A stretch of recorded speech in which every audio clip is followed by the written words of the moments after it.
Hello, subscribers, returning viewers, and new subscribers and new viewers. Thank you ever so much for the 500,000 plus views. I'm really happy about that. Please subscribe. This will also help the YouTube algorithm find the correct audience for this channel, and will help me get more confidence and do better reviews and better presentations. Today is Sunday, so we have our long form videos on Sunday, Monday, and Tuesday. And Sunday is what I have been listening to all week long. And we start off with the King and King Creole. I'm trying to get the shine off the screen. Yeah, King Creole on CD. I've also been listening to it on vinyl on the Russian bootlegs, and absolutely fantastic sound out of it. And really just 100% on this production and 100% on the official production as well. And I have other videos done on my King Creole collection if you want to go and watch all of those. Up next, I've been listening to the Beatles from the Sergeant Pepper CD box set, and this is just absolutely fabulous on a CD, and it sounds way better than the 180 grams vinyl. Why that is, I have no idea. Up next, we have on vinyl. We may as well go vinyl wise, and this we have the Beatles, Please Me, on vinyl. The first side of this, it's a D'Agostoni, the silver sticker. And the first side of this mystified me a little bit. I could hear the mix was a little bit odd on the first side, and was perfect on the second side. And why I think the mix on the first side was odd was the vocals were in the background, and you could hear everything else perfectly except for the vocals. If you had that experience with this album, the D'Agostoni mix, please let me know in the comments below. I would be most interested. Other than that, the second side was absolutely perfect, and I flicked on the CD of it as well, and the CD sounded much better as well. So that's Beatles, Please Me. I'll give it a 10 out of 10. Because what I kind of like, even though the vocals were back in the mix a bit, I could hear the instruments absolutely perfect, and that was quite an interesting listen from that perspective. Up next, we have Bob Dylan and the song called Modern Times. And it kind of reminds me of Roger Waters for some reason, kind of what he would do in a solo album if he had more lyric choruses and stuff like that. For some reason, this Bob Dylan album reminds me of Roger Waters, and I really like it. Yeah, I got it in a charity shop for about £2. So that's not a bad find. So definitely a 10 out of 10, and it's kind of it's slightly acquired taste. But once you get in on it, you get in on it, and it's really good. This is excellent. I saw this on the Now Spinning magazine YouTube channel, Phil Astor, and I saw it then in the day after I was in the local record shop, the comic shop, and I saw it. I picked it up, and it's just absolutely wonderful. And I have to get back into the Doors. I had all their CDs back home in Ireland, and I just have to get back into them. Maybe I'll pick up one of the say it for me, 5 album box sets, and get their collection in that. But this is absolutely wonderful. It's Nigel Kennedy. It's another chap, Jazz Coleman, and it's kind of just, it's the Doors and it's Nigel Kennedy. That's the way I would explain it. And it sounded much better than the Four Seasons CD sound wise, and it's just absolutely fantastic. Well worth your time getting this album if you see it around.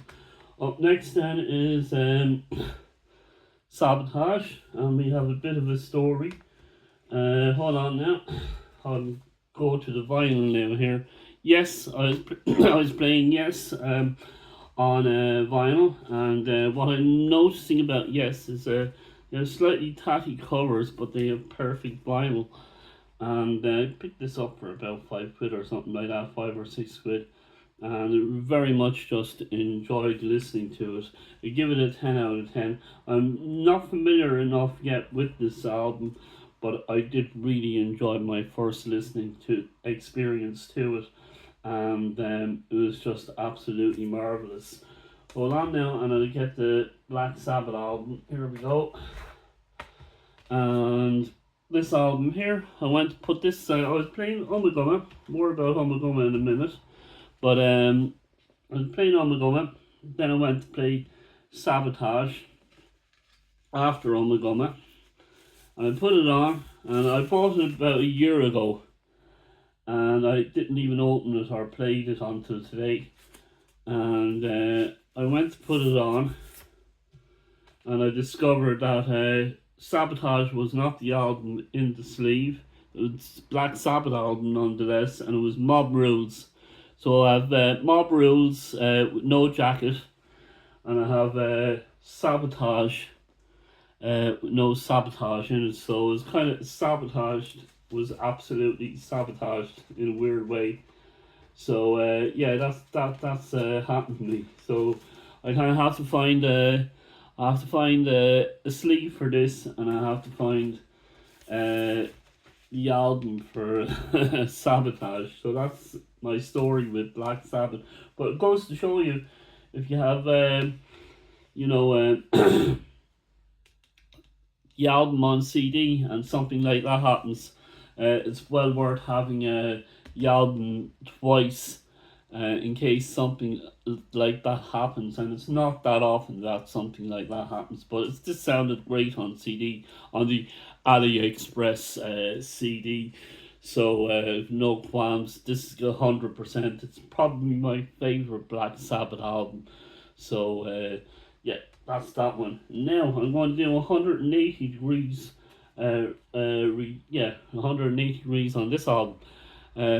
Probably because I'm noticing that when I listen to some albums on CDs and I don't like them, this one, Abbey Road, and there was a third one, I forget the third one, and Black Sabbath Volume 4. I didn't like them on CD, but then when I got them on vinyl, I did a complete 180. It's kind of like 180 turn on it, and it was just absolutely a fantastic, phenomenal sound. This is the Ummagumma album, and I did a video of it, and this is the 180 degrees, 180 degrees, 180 grams vinyl, and the sound is just absolutely phenomenal. It is just awesome. It is amazing, and I totally and utterly enjoyed it. I heard the album, and it's what I call a Pink Floyd gong bat, and all sides were just absolutely amazing, and I highly recommend the 180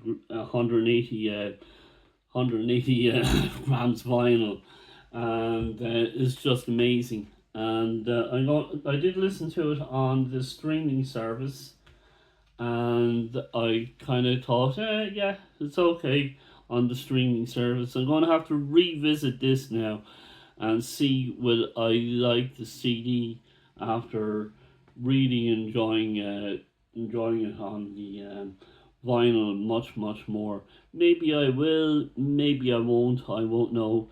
I'll do that on another stage. So it is a bit of a long album. So yeah, we see what happens, and we still have Endless River to get through. Up next, definitely album of the week, Judas Priest, British Steel, and it's just a fantastic album. Really enjoy Judas Priest at the moment, and if you've not got this album, please give it a listen. If you're on the streaming service, on a streaming service of whatever choice that you choose to stream on, get this album and just have a listen. It's really, really good, and I'm just enjoying The Priest at the moment. And lastly, on our box set Sunday, just listen to this album again. I don't have it on any other format. Well, I do have it on the streaming, and it's fantastic. And it's the Seventh Son of the Seventh Son. Very much a proggy kind of album, and definitely 100%.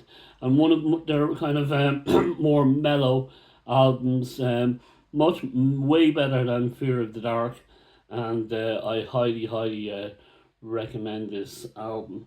So that's my what I have been listening to video for this week.